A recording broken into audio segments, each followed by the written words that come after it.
नमस्कार, आप देख रहे हैं परवतजन डिजिटल। आपके साथ मैं हूं मीनाक्षी सा। प्रदेश कार्यालय भाजपा में इस वक्त हम खड़े हुए हैं और देखिए यहाँ पर की चहल पहल अपने आप में सब कुछ बयां कर रही है कि राजनीतिक टेम्परेचर को किस तरीके से भारतीय जनता पार्टी ने बढ़ा दिया है। बहुमत के साथ विजयी हुई भारतीय जनता पार्टी के अब क्या आगे का सोचना है, किस तरीके से आगे काम करने वाली है, इसी को लेकर आज हम लोग बातचीत करेंगे। और इस वक्त हमारे साथ मौजूद हैं सहदाब शम्स जी। पहले तो बहुत बहुत बधाई आपको। बहुत बहुत धन्यवाद आपका। कैसा लग रहा है प्रचंड बहुमत में दो बार आके, क्योंकि उत्तराखंड में ये मिथ था कि एक पार्टी दोबारा रिपीट नहीं होती है, लेकिन वो मिथ भारतीय जनता पार्टी ने तोड़ दिया है। देखिए, इसमें कोई शक नहीं है। हम हमेशा ये कहते थे कि मोदी जी उत्तराखंड के लोगों से बहुत प्यार करते हैं। उनका बड़ा जीवन का लंबा अरसा उत्तराखंड में बीता, प्रचारक जीवन, फिर हमारे प्रभारी भी रहे और बाबा बद्री, बाबा केदार से उनका एक अलग से एक जुड़ाव है, प्रेम है। हम ये मानते थे कि मोदी जी उत्तराखंड के लोगों से बहुत प्यार करते हैं, लेकिन ये भ्रम टूट गया। उत्तराखंड के लोग मोदी जी से उससे ज़्यादा प्यार करते हैं, उत्तराखंड के लोगों ने साबित कर दिया। सारे मिथक तोड़े और बड़े बड़े मिथक तोड़ दिए और पहली बार एक इतिहास रचते हुए उत्तराखंड के लोगों ने पुनः भारतीय जनता पार्टी को स्थापित किया। जैसे 5 सीटें दोबारा दी थी, इससे 2024 का रास्ता साफ हो जाता है। और अभी से उत्तराखंड के लोगों ने कहना शुरू कर दिया है कि पाँचों की पाँचों लोकसभा सीटें मोदी जी को गिफ्ट के तौर पे थैंक यू मोदी जी करके हम देने जा रहे हैं। मतलब ये मोदी चाम चला जो आप कहने जा रहे हैं। बिल्कुल, मोदी चाम चला है। मोदी जी हमारी विचारधारा के ध्वजवाहक हैं। मोदी जी जिस तरह से हम लोग ये कहते थे कि हमें विश्व गुरु के रूप में माँ भारती को स्थापित करना है, उसके ध्वजवाहक के रूप में पूरे विश्व में हिंदुस्तान का डंका बजाने वाले मोदी जी हैं। हमारी पार्टी के स्तंभ मोदी जी हैं और इसलिए हम ये कह सकते हैं कि डबल इंजन की सरकार हमने कहा, स्टेट ने जो काम किया, चाहे अटल आयुष्मान योजना, आयुष्मान भारत योजना के साथ मिलकर हर उत्तराखंडी को 5 लाख रुपए का मुफ्त उपचार देना हो, चाहे भारतमाला प्रोजेक्ट हो, ऑल वेदर रोड हो, पहाड़ ट्रेन चढ़ाना हो, 1.5 लाख करोड़ रुपए इस उत्तराखंड को इस 5 वर्षीय योजना में डबल इंजन की सरकार में मिले। सोचिए, अगर ये पहले कभी मिल जाते तो आज हम स्विट्जरलैंड से ज़्यादा खूबसूरत होते। लोगों ने विश्वास जताया। मोदी जी ने कहा आने वाला दशक उत्तराखंडियों का है और आज मैं कह सकता हूँ ये डबल इंजन की सरकार लगने के बाद वाकई आने वाला दशक उत्तराखंड का होगा। अब हमारे भी अच्छे दिन आने वाले हैं। अच्छा, जिस तरीके से उत्तर प्रदेश में देखा गया था कि योगी लहर चली थी, क्या आपको लगता है उत्तराखंड में इस तरीके से किसी विधायक की इस तरीके की कोई लहर देखने को मिली, या फिर सबके सब मोदी लहर में बहे हैं? ये पूरा उत्तराखंड भगवा में है, मोदी में है, वो तो नो डाउट वो दिखा। बिल्कुल। और मैं ये कह रहा हूँ, जिस तरह से युवा मुख्यमंत्री ने जिम्मेदारी संभालते हुए काम किया, जितने एक कहीं ना कहीं एक माहौल, नेगेटिव माहौल बन रहा था, तो एक पॉजिटिविटी नज़र आई। संगठन और सरकार ने मिलकर एक बहुत शानदार चुनाव लड़ा और मैं ये कह सकता हूँ शानदार चुनाव के पीछे जो रिजल्ट्स हैं वो सामने आए हैं। और हमारा एक एक कार्यकर्ता, माननीय JP नड्डा जी से लेके मेरे बूथ का एक एक कार्यकर्ता जिसने अपनी जान लगा दी जी तोड़ मेहनत करने के बाद, मैं ये कह सकता हूं कि इसका श्रेय उन तमाम देवतुल्य कार्यकर्ताओं को भारतीय जनता पार्टी के जाता है जिन्होंने हमें आज इस जीत के मुकाम पे मुस्कुराने का मौका दिया।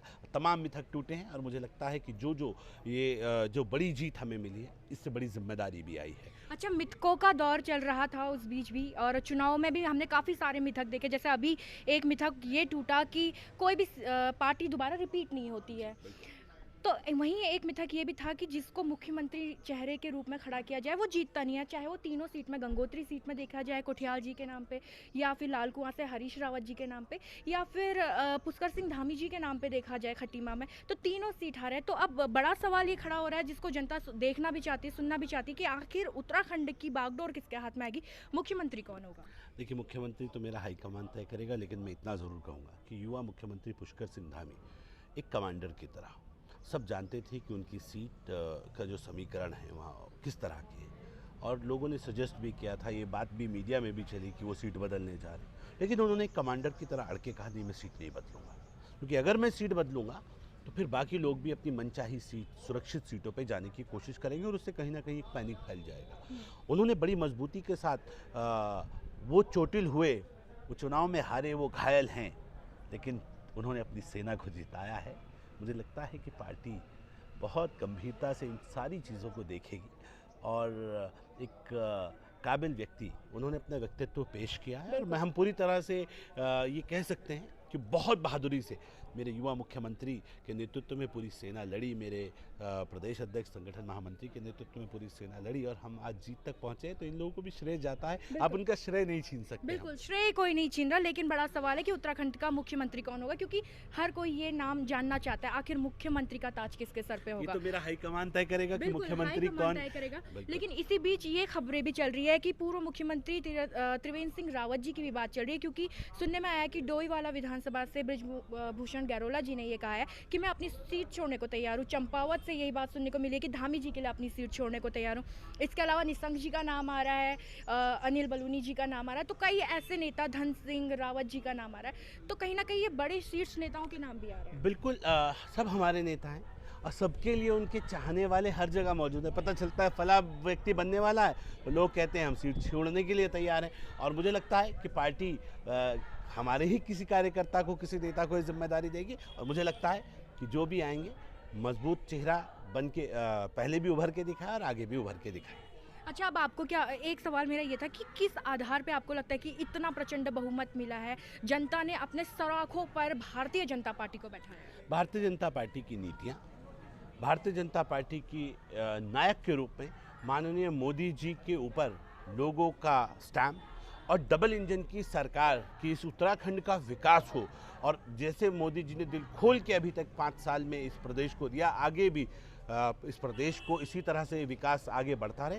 सारे समीकरण लोग, क्योंकि पढ़ा लिखा प्रदेश है उत्तराखंड, पढ़ा लिखा युवा है। मोदी जी ने जिस तरह से इस प्रदेश के बारे में कहा, तीर्थाटन पर्यटन आने वाला दशक हमारा होगा, होम स्टे योजनाएं चल रही है। पहला काम सरकार आते ही क्या करेगी? देखिए, हमारे पास तो बहुत सारी जिम्मेदारियां हैं। एक तो बेरोजगारी हमारे लिए बड़ी चुनौती है, दूसरा इसके अलावा यहाँ की आबो हवा को सुरक्षित रखना, यहाँ की जो सभ्यता है, कल्चर है, उसे सुरक्षित रखना और उत्तराखंड को प्रदेश का नंबर 1 स्टेट बनाना। हम स्विट्ज़रलैंड से ज़्यादा खूबसूरत हैं, लेकिन हमारे यहाँ का कुछ पहुँचने के संसाधनों का अभाव था कि टूरिस्ट आते हुए घबराता था। इंटरनेशनल एयरपोर्ट्स, हेलीपैड्स, चारों तरफ विकास ये बोल रहा है कि आने वाला वक्त हमारा है। हम पूरी तरह से आश्वस्त हैं और अब और आश्वस्त हो गए हैं कि आने वाला दशक ये भारतीय जनता पार्टी का, उत्तराखंड का होने जा रहा है और बहुत बड़ी सोच के साथ, बहुत बड़े विजन के साथ देवभूमि उत्तराखंड को दुनिया के फलक पे दिखाने की तैयारी चल रही है। और मैं ये मानता हूँ कि हम सब लोग मिल के चलेंगे। चुनाव में कांग्रेस, आम आदमी पार्टी, बाकी दल बहुत अच्छे से लड़े।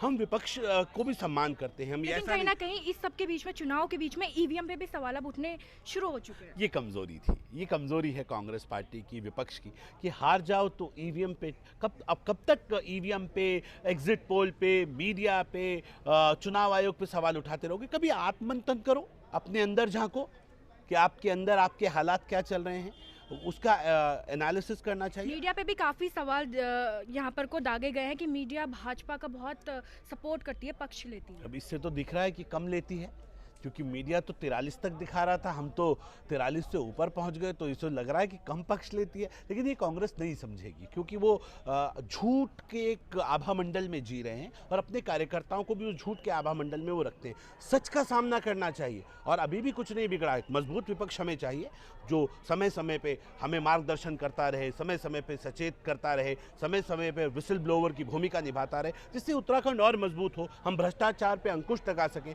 हमारे पास जो हमने वादा किया था कि हम लोकायुक्त लाएंगे, वो लोकायुक्त भी आना है। बहुत सारे जो कमिटमेंट्स हमारे तो इस बार लोकायुक्त आ जाएगा? बिल्कुल, हम पूरी तरह से आश्वस्त हैं। हमने पहले कोई कमिटमेंट्स किए हों या आज हम कोई कमिटमेंट कर। कमली भट्ट जी जिंदाबाद, कमली भट्ट जी।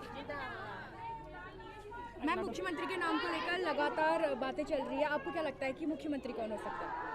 देखिए, हमारी तो यही मांग है कि जो इस समय जो उत्तराखंड में महिला मुख्यमंत्री होनी चाहिए, क्योंकि आप देख रहे हैं कि चुनाव से लेकर जो महिलाओं का दम खम रहा है, जिसके बलबूते पे आज पूरी विधानसभा में भाजपा की प्रचंड बहुमत से भाजपा आई है, तो ये मेन श्रेय हम महिलाओं को ही देते हैं कि महिलाओं का एक बहुत बड़ी भागीदारी रही है। तो हम चाहते हैं कि हमारी जो माननीय अध्यक्ष ऋतु भूषण खंडूरी जी है, वही मुख्यमंत्री बननी चाहिए। लगातार महिलाओं की जो भूमिका रही है इस चुनाव में काफ़ी ज़्यादा देखने को मिली है, आपको क्या लगता है कि मुख्यमंत्री का चेहरा किसे होना चाहिए? धामी जी को ही होना चाहिए। धामी जी को होना चाहिए, क्योंकि धामी जी ने केवल 6 महीने में इतना अच्छा दिखाया प्रदर्शन, और आज जो पूर्ण बहुमत से हमारी सरकार बन रही है, तो कहीं ना कहीं उनका योगदान बहुत बड़ा रहा है उसमें।